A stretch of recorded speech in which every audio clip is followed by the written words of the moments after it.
श्रावण महीने की 10वीं तिथि को शहद में डुबोकर श्रृंगार करते हैं। शंकर कहते हैं इसने मेरा श्रावण महीने में श्रृंगार करा है, तो क्यों ना मैं भी इसका धन का श्रृंगार कर इसको कर से मुक्त कर दूं, तब कर जा चुका। ये केवल श्रावण के महीने में किया जाता है, इसके सिवा कहीं कोई महीने में नहीं कर सकते। शमी के पत्ते को चाहे 21 हो, 11 हो, 51 हो, श्रावण महीने की 10वीं तिथि को उसको शहद में डुबोकर शंकर भगवान के शिवलिंग पर उसको श्रृंगार करो। केवल चढ़ाना नहीं है, जब शहद में डूब जाएगा तो वो चिपक जाएगा। शिव का श्रृंगार करो। क्या होगा इससे? तो लिंग पुराण कहती है, नर्मदा पुराण कहती है, शंकर का जब हम शमी के पत्ते को शहद में डुबोकर श्रृंगार करते हैं, शंकर कहते हैं इसने मेरा श्रावण महीने में श्रृंगार करा है, तो क्यों ना मैं भी इसका धन का श्रृंगार कर इसको कर से मुक्त कर दूं, तब कर जा चुका। ये केवल श्रावण के महीने में किया जाता है, इसके सिवा कहीं कोई और नहीं। तो बाद में कहोगे कि हमको हर महीने, तो उस महीने में कर, केवल श्रावण की 10वीं, चाहे उजाले की कर लो चाहे अंधेरी की कर लो, एक ही बार करना। तो 10वीं जब तिथि आए, 9 दिन पूरे होने के बाद जब 10वीं तिथि आए, 10वीं, शमी के पत्ते 5 दुर्वा, 5 बेलपत्र, भगवान शंकर के मंदिर में 1 शमी का पत्ता, 1 दुर्वा, 1 बेलपत्र, भगवान शंकर से अपनी कामना करके, अपना गोत्र बोलकर शंकर भगवान के शिवलिंग पर समर्पित कर।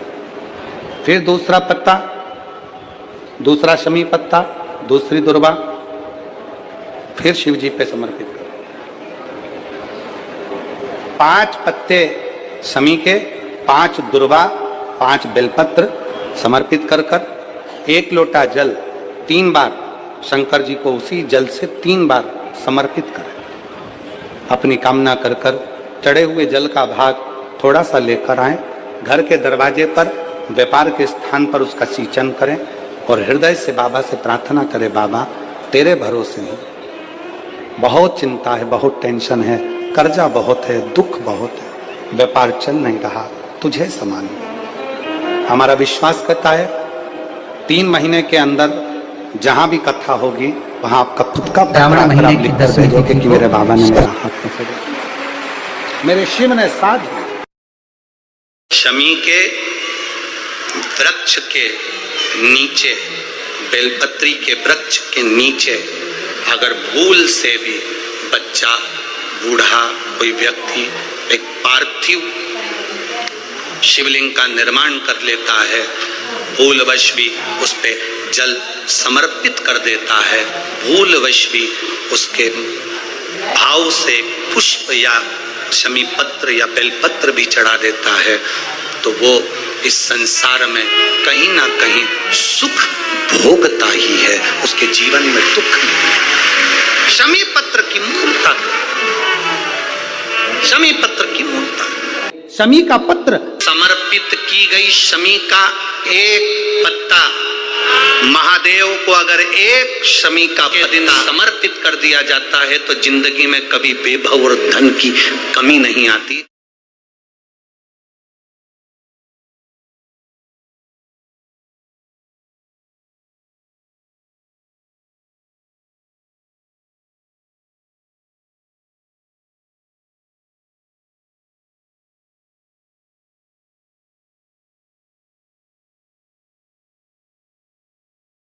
शमी के पेड़ के नीचे हम क्या कर जाएं कि हमारी कामना सिद्ध हो जाए, या बेलपत्री के पेड़ के नीचे हम क्या कर जाएं कि हमारी कामना सिद्ध हो जाए। तो शिव महापुराण में और गणेश पुराण के अंदर एक बहुत सुंदर प्रसंग, गणेश पुराण में जैसे दुर्वा का प्रसंग कहा गया, तो गणेश पुराण में शमी के पत्ते का वर्णन करा गया, तो उसमें स्पष्ट कहा गणेश पुराण में कि यदि 1 लोटा पानी, 1 कलश जल, उसमें चंदन घोलकर अक्षत के 5 दाने और पीपल के 2 पत्ते उसमें डालकर शमी के पेड़ के ऊपर उस जल को समर्पित कर आप अपनी कामना बोलकर जिस कार्य के लिए जाते हैं वो कार्य मात्र 3 दिन में सफल हो जाता है। मात्र 3 दिन लगते हैं। भारत में वर्णन आता है और महाभारत के अंतर्गत जब पांडवों को वानप्रस्थ दिया गया तब पांडवों ने भगवान से पूछा कि हम हमारे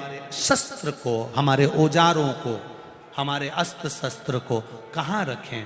तब भगवान कृष्ण ने शमी का पेड़ बता दिया। शमी के वृक्ष के नीचे पांडवों ने अपने अस्त्र शस्त्र उस शमी के पेड़ के नीचे गाड़ दिए।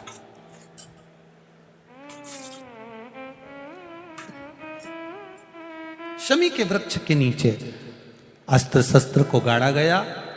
जब वानप्रस्थ पूरा हो गया, पांडव वापिस आए। शमी के पेड़ के नीचे खोदा गया और खोदने के बाद अस्त्र शस्त्र निकाले गए और अस्त्र शस्त्र निकालकर अस्त्र शस्त्र निकालने के बाद पुनः भगवान कृष्ण ने पांडवों को दिए। पांडवों ने उन अस्त्र शस्त्र की पूजन शमी के वृक्ष के नीचे करी तो भगवान कृष्ण ने कह दिया, आज आपने पूजन करी है, दशमी का जो दिन होगा लोग अपने घरों में शस्त्र की पूजन करेंगे, शमी के पत्ती का स्मरण करेंगे, उसके घर में कभी संपदा की कमी नहीं होगी और वीरता का आनंद होगा। वो शमी पत्ती थी शमी। और धौम्य ऋषि के पुत्र थे मंदार। मंदार आंकड़ा पुष्प, शमी औरव ऋषि की बेटी। जब बड़ी होती चली गई तो वो औरव ऋषि की बेटी शमी ने जीवन में कुछ किया ना किया, पर एक काम औरव ऋषि की बेटी शमी करती रही कि भरण पोषण में अग्रणी रही। कोई भूखा मिल गया, औरव ऋषि की बेटी ने अपना भोजन तक दे दिया। ये बेटी का जीवन होना चाहिए। कई महाराज औरव ऋषि की बेटी शमी उसमें की थी, अगर उसकी थाली में कुछ भी नहीं बचा चलेगा, पर सामने वाला भूखा नहीं रहना चाहिए, उसको जरूर खिला देना। ये बड़े विचित्र शब्द हैं, जरा शिव महापुराण के इसको समझ लेना कि शमी का पेड़, जिस शमी की पत्ती में कांटे होते हैं, जिस बेलपत्र में कांटे होते हैं, और जिस आंकड़े को मंदार के फूल में वो दूध होता है कि आंख में चले जाए तो आंख बेकार हो जाती है, वो दूध होता है जो जहर का काम कर जाता है, ये सब शंकर भगवान को चढ़ रहा है। शमी जिसमें कांटे हैं, बेलपत्र जिसमें कांटे हैं, मंदार का फूल जिसमें जहर भरा पड़ा है, धतूरा जिसमें जहर भरा पड़ा हुआ है, ये शिव को क्यों समर्पित है? ये शंकर को क्यों चाहिए? ये शंकर के पास क्यों जा रहे हैं?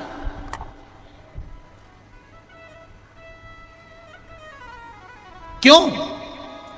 उसका एक कारण है, सत्य बोलने वाला हमेशा बुरा होता है, हमेशा बुरा होता है। और वो सत्य बोलने वाला व्यक्ति, शमी कांटों में रमी हुई है, लदी हुई है, पर भाव शुद्ध है, उसका भाव गड़बड़ नहीं हुआ। उस शिव मंदिर में जाकर मात्र शिवलिंग का स्पर्श कर लेना। आप में से कितने लोग हैं जो शंकर जी के मंदिर में जाकर चंदन की 3 उंगलियां शिवलिंग पर घुमाते हो ना? शिवलिंग पर 3 उंगली, तो ये 3 उंगली घुमाने का फल क्या है?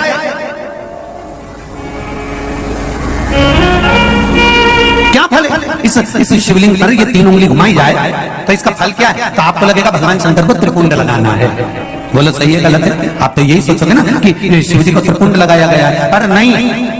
शिव महापुराण की कथा कहती है, ओम शिव महापुराण की कथा ये सागर में जो चल रही है, इसमें आप अगर विद्धेश्वर संहिता को या पार्वती खंड को निकालोगे, या आप स्कंद पुराण का या लिंग पुराण की कथा को उठाकर देखोगे, तो उसमें वर्णन आता है जब कोई पुरुष, नारी या बच्चा, अगर गंध भी नहीं है, लाल चंदन भी नहीं है, और मात्र उंगली से 3 लाइन खींचता है, उसका मतलब त्रिपुंड लगाना नहीं होता। उसका मतलब होता है कि उसने एक पार्थिव शिवलिंग का निर्माण कर पूजन कर ली है। यह फल प्राप्त,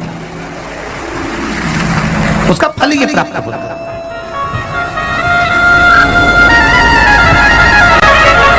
अब आप तो अभी तक सोचते थे कि हमने तो चंदन लगा दिया है, हम तो भगवान को चंदन की लाइन खींची है, हम भगवान को त्रिपुंड बनाकर आए। त्रिपुंड में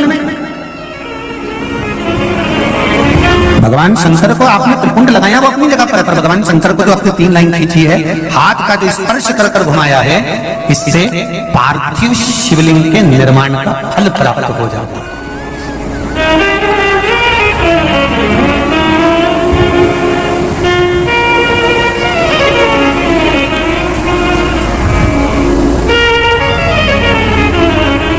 विशेष जब कामना रहती है।